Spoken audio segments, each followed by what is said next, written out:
안녕하세요. 셀프빙 TV입니다. 반갑습니다. 환영합니다. 구독과 좋아요, 알람 설정 부탁드립니다. 이번 영상은 에크하르트 톨레의 지금 이 순간을 살아라 제10장 내 맡김 편입니다. 어느덧 지금 이 순간을 살아라 마지막 장을 요약과 소개하는 시간이 되었네요. 저는 요즘 한 2개월 정도 습속 맨발 걷기를 하고 있습니다. 박동창 선생님의 맨발 걷기의 기적이라는 도서를 접하고 직접 해보고 있는데요.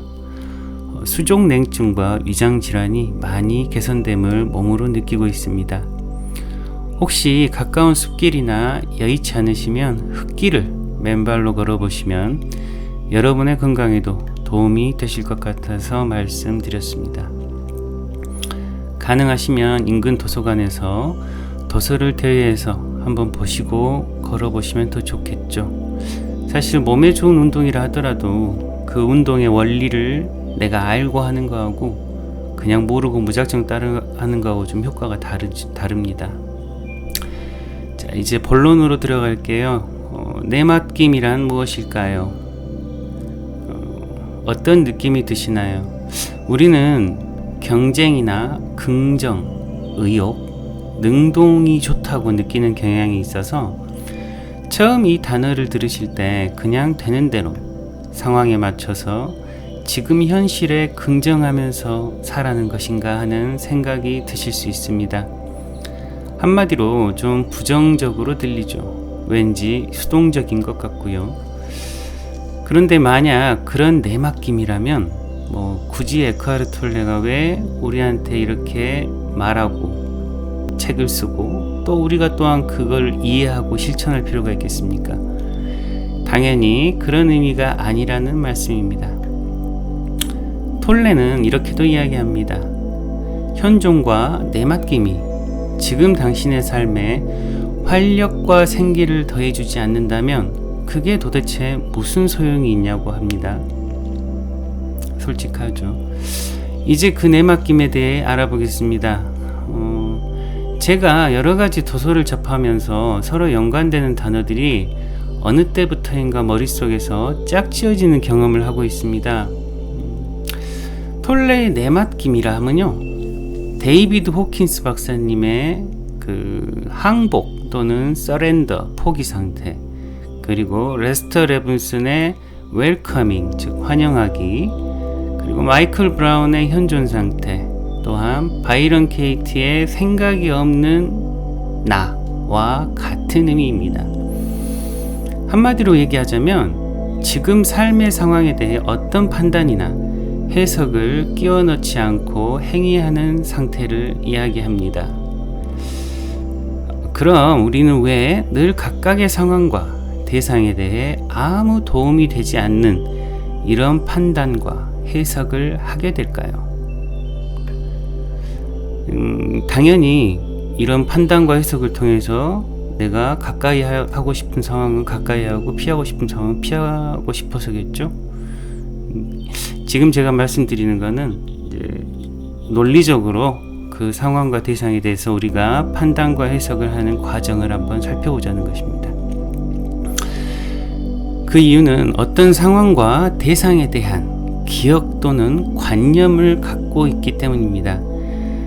우리의 사고작용은 살아가면서 겪은 경험에 대해서 이름을 붙이고요. 그리고 교육과 각종 미디어 매체를 통해 알게 된 관념을 기반으로 이루어집니다.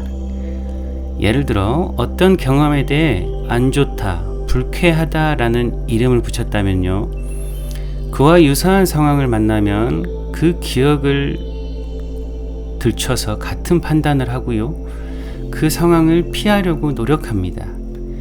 이런 기억과 관념에 따른 사고작용은 심리적 시간, 즉 기억 속의 과거와 미래에 대한 목표의식을 당연히 필요로 합니다. 우리에게 기억이 없다면 판단할 자료가 없어지는 거고요, 매달리는 목표가 없다면 상황과 관계를 그 목표에 맞춰서 하려는 노력도 필요가 없어집니다. 이런 의미에서 우리가 겪는 갈등, 고통, 부정적 감정은 심리적 시간을 기반으로 하는 사고작용의 그 원인이 있다 하겠습니다. 우리는 이런 사고작용이 너무 당연하다고 여기고 살아가죠. 그런데 이런 사고작용은 지금 여기의 사실과 대상을 항상 왜곡합니다. 왜곡하지 않을 때도 있나요? 글쎄요. 모든 것은 변한다라는 관점에서 한번 생각해 보셨으면 합니다. 대상과 사실이 계속해서 변해가는데 내가 갖고 있는 기억과 관념은 그에 따라가지 못하죠. 항상 지금 여기에 있어야 되는데 그렇다 보니까 그 갭이 사실은 갈등과 고통을 만들어내게 되죠. 따라서 늘 생각은 좋고 싫다는 판단을 하고요. 감정은 그에 따라서 끝없는 결핍을 느끼거나 갈망을 느끼게 됩니다. 이렇게 사는 삶은 많은 에너지를 필요로 하고요. 그만큼 힘들죠. 막 죽겠다고 하지 않습니까?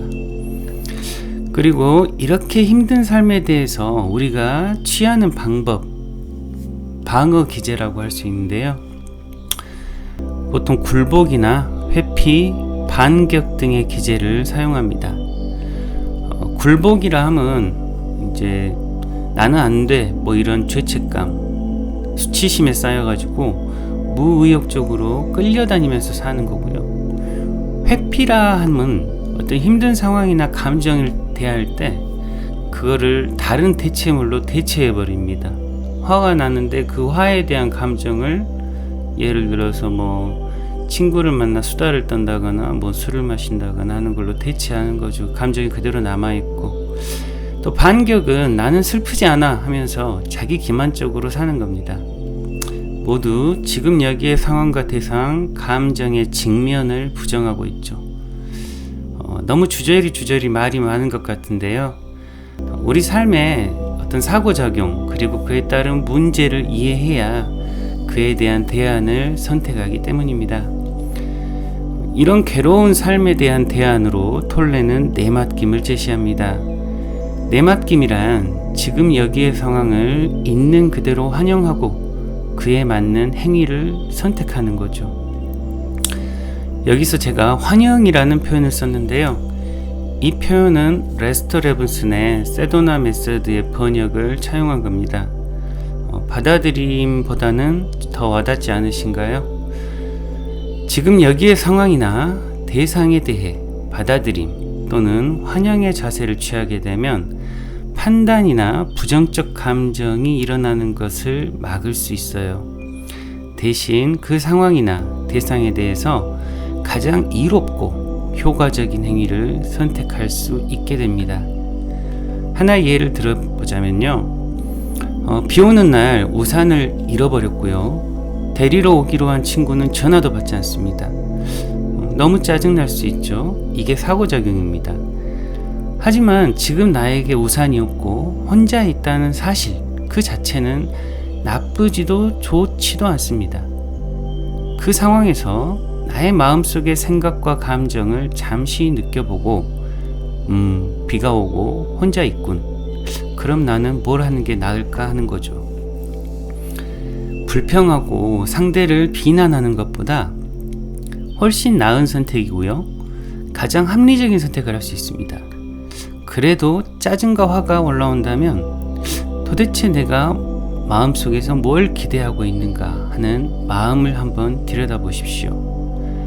날씨를 통제하려 하고 나는 아무것도 잃어버려서는 안 되는 완벽한 사람이 되길 바라고 타인에게는 중요한 사람으로 사랑받는 사람으로 인정받기를 바랄 수 있죠. 이런 감정들을 그저 느껴보면서 가능하면 흘려보내시는 겁니다. 감정은 늘 변하기 때문에 내가 불평과 불만으로 영양 공급을 하지 않으면 사라지게 마련입니다.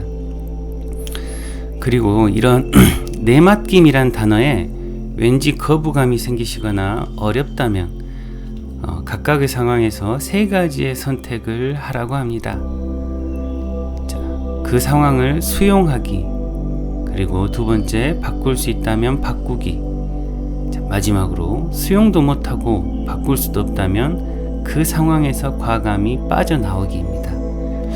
물론 이 세 가지를 하시다 보면 최종 목적지는 내맛게임 또는 받아들임이 되겠죠.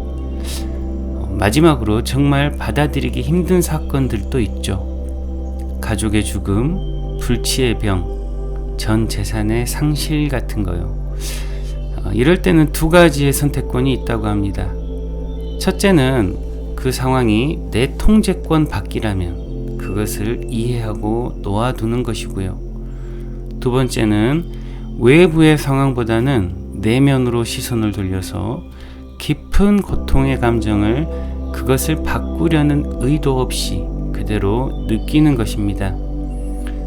톨레에 따르면 지금 여기에 저항하는 것, 즉 불평, 불만, 슬픔, 우울, 권태를 기반으로 하는 모든 행위, 이런 감정 상태에서 상황을 변화시키기 위해 하는 행위는 모두 파괴적이라고 합니다. 내맡김을 통해 이런 부정적 감정이 쌓이지 않고 행위할 때 끌어당김의 자연의 법칙에 따라 나는 사랑 그 자체로 행위하게 되고 자연스레 조화를 이루게 됩니다. 이렇게 에크하르트 톨레의 지금 이 순간을 살아라 요약과 주관적인 해석을 모두 마치겠습니다. 여러분께 이 영상들의 끝에 마지막으로 전해드리고 싶은 말씀이 있습니다. 행복, 성공, 건강, 좋은 관계는 모두 참 나로 살아가는 부산물입니다. 그것들을 쫓아가지 마시고 메인이 되는 나로 살아가셨으면 합니다. 사랑하는 나가 아닌 내가 사랑이고 행복한 나가 아닌 내가 행복이며 성공하고 싶은 내가 아닌 내가 성공 그 자체인 삶이 되시길 기원드립니다. 긴 시간 시청해 주셔서 감사드립니다.